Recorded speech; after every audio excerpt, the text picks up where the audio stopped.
I'm just letting you guys hear the wonderful music being played outside very loudly, I might add. So, I previously discussed about the neighbors who are racist that use their connections with the police to harass me, and then them lying for the police and the public speaking out. So as I know I made up. This is not going to be the same post as before. It's just kind of in the beginning. It's going to be similar. So whoever's like, don't tune out. But this is retaliation. This is what retaliation looks like. So the neighbors who live up the hill. I'll say that with very country accent and don't actually live right there like they claim. They live up the hill. They a couple days ago, they started playing loud music in front of our house, and they trespassed on our property and started revving their engines after the police made them disband. After calling the police, they left again. So right now they're playing some AC/DC. I don't know rock that much, but previously they were playing Bad Boys, which I clearly like. We all know what that's for, but I just want to say, if first of all, if you're afraid of somebody, you don't antagonize them, right? If you're afraid of somebody, you don't do stuff like this. If you actually care about about like kids, like you claimed, you don't do stuff like this to antagonize them. So, his cousin took a restraining order on me, and again has been antagonizing me, her and her cousin Jeff. And I'm trying not to say her name that much, just because the restraining order, which technically I could still like say her name, but I can't. But I can't like mention her. I'm not supposed to. It could be considered harassment, even though it's not. I'm not talking to her. I am talking about her, and I'm not saying anything that is false. This is all true. So, this lady, his cousin, she took a restraining order on me, and so it's like I'm afraid. But again, if you're afraid, you don't antagonize people. You just kind of like somebody that really is afraid. You leave them alone. And I know, yes, they are. Yes, they're terrorizing me, Kimberly. But yes, I know what fear is because as a child, I actually was afraid. My mother used to beat the crap out of me, and then her boyfriends would beat me. That's why I went to foster care. Um, I was abused actually as a child, like really bad. Like I got knocked out when I was about 7, writing this little girl a letter. She was also 7. I got my jaw broken, had to miss school for like 6 months by my mom. So I'm trying to protect my kids. It's really hard. It's really hard. I mean, my wife is like annoyed because I know like previously these people had like they were annoying, but they weren't like this annoying. Like they would drive their quad. They would drive this quad. I never actually saw it until recently, but like at nighttime, they would drive their quad and just kind of sit outside our house, which is very stalkerish. I'm just gonna be honest, very stalkerish. But we didn't call the police, and we've given these people the benefit of the doubt, and we've just even when see how it got louder, but even when their cousin started trying to hit on my wife when I wasn't there, I knew the whole time he was. She was telling me, but he wasn't directly hitting on her. He was just like, well, hey, if you was my wife, I would do this or do that, or he's a lucky man. That's about what he sounds like. A freaking idiot. But I never said anything. I never reported to the police anything because I don't like that stuff. I don't like involving the police. I just like to be peaceful. And it's like they're upset because I'm making them look bad by calling them out. And it's like, and this is the insane thing, is like they created this, and they didn't, I found out after looking over, and I posted this. Police were never even called to my house that night on the 7th. They were never called. My previous lawyer admitted it, and then glossing over it, I like to analyze things, but the previous lawyer that I had acknowledged that they weren't called, and this is the same guy that didn't speak up for me in court. And so there's a I know I'm talking a lot, and it's just not rehearsed, so I might sound kind of like an idiot speaking, but yeah. So there's a law, there's an ordinance. An ordinance is essentially a law, right? There's a city law and a county law, but in general, I think we live in the city. Yeah, we live in the city, or else county would be coming out here. So in the city, you can't be like obnoxiously loud. You can still be like somewhat loud, but you can't be obnoxiously loud. And I think this kind of borderlines on obnoxious, but you can still be like somewhat loud up until 11 o'clock at nighttime. And so, like, legally speaking, even though they are loud, they're not loud to the point of like where I could take out, well, I could do anything. But it's still annoying because it's like it's what is it, like 6 o'clock, almost 7. They never have done this before. Like they're riding the quads and stuff they've done, but like they've never played music before. And so it's very very traumatizing, to be honest. It's traumatizing for my family. For me, I deal with it because, like I said, I've been dealing with this for like, you know traumatic stuff and stuff like this for years. So just dealing with it, but it's frustrating. But I just keep sharing with the hopes that eventually that somebody will take action, because what has happened to my family is just straight up wrong. What has happened to me is wrong.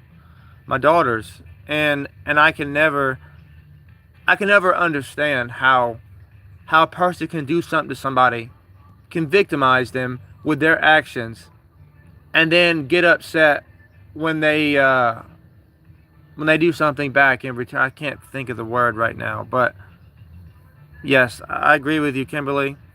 But this is how it is. This is the life that we live. Like, no one cares, and it sucks. I mean, I know you care, and but like the government doesn't care, and this is the problem that we deal with.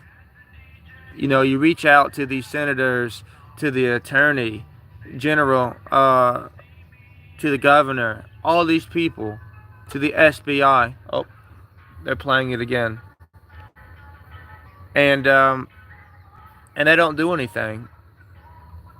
But so I don't want to make it. I don't want to go out and like have my phone out so they can see.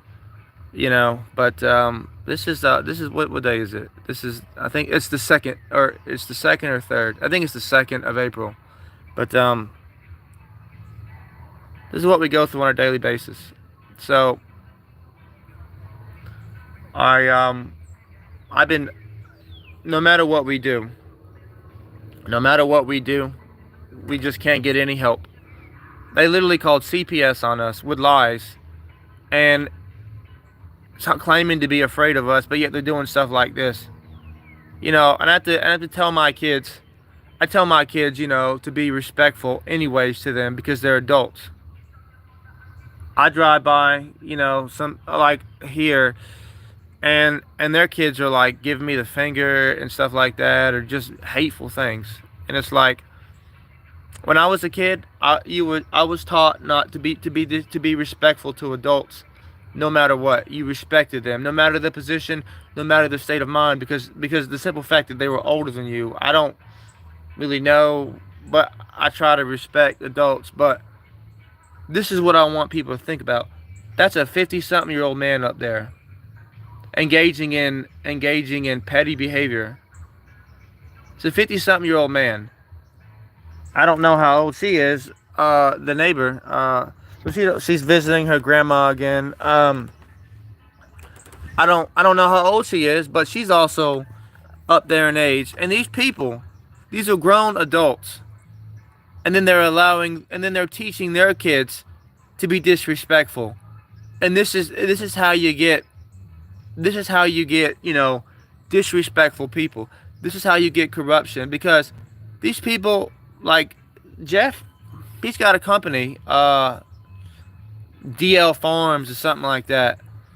He's got a company, and he's the owner. Him and his wife Tanya are the owner of this company, and they're supposed to be professional, and then they're doing this harassing stuff to us. Retaliation, because they created this issue. And like I said, like, I'm used to this stuff because I grew up with it.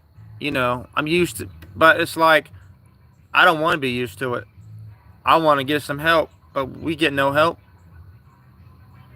We've been sending letters, emails, calls to all these people. Like I said, the governor, the representative Dennis Rydell. Dennis Rydell is friends with Ron Parrish. Jeff Reese, he's friends. I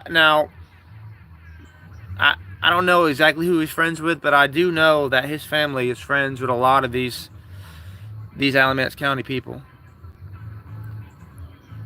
And I know Smythe, Jeffrey Smythe, the lead investigator, he's friends with Chief Parrish. All these people. I never hated cops. I never hated cops until what happened to me. I never hated cops. So when you come on my property, I trusted you, to not, like, just to kind of even give you the courtesy to speak.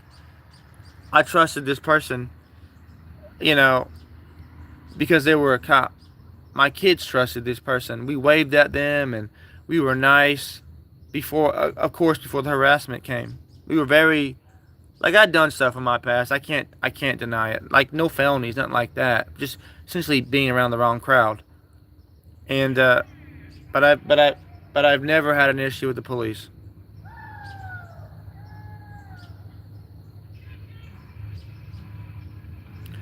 I've never had an issue with the police until this moment, until moving here, until one attacked me, and that's what it was. It was an assault.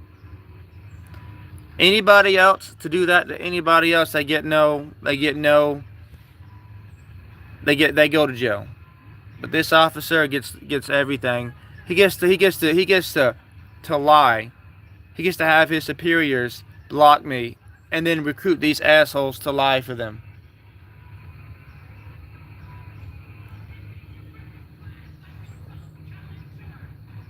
So this is one thing I have to ask people, and I'm about to jump off here. But if you're associating with people like that that could do this to an innocent family, as the police department, do you think the morals should not be questioned? If you're a police agency, and you're dealing with people like this, who are being harassing and doing this stuff, who should believe you? These people have jobs, professional jobs, and they're acting like children. I'm portrayed as a criminal and all this stuff. Portrayed as a criminal, and all I'm trying to do is live. Before any of this stuff, I never knew who any of these people were, because I worked. That's all I did was work.